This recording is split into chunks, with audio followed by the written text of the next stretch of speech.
അത് ഞങ്ങളൊരിടത്ത് അത് കോഴി വാലിൻ്റെ കൂട്ടാ വേണ്ട. ഞാൻ ഇത് കാണിച്ചേ. ഇത് കണ്ടോ, ആമ്പിലാണ് ഗൈസ്. ഇതിൽ പൂവാണ് ഗൈസ്.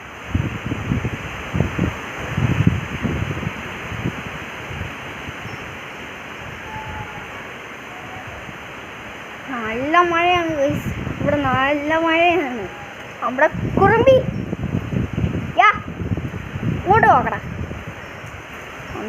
നമ്മുടെ കുറുമ്പി പൂച്ച ഉറങ്ങുവാണ്.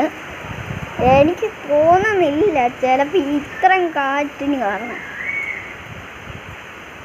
അതാണ് നമ്മുടെ ഇപ്പുറത്തെ വീട്. ഞാൻ ആ വീട് കാണിച്ചു തരാം. ചെടിയുടെ ഇടയിലായതുകൊണ്ട് കാണാൻ പറ്റില്ല ഗൈസ്.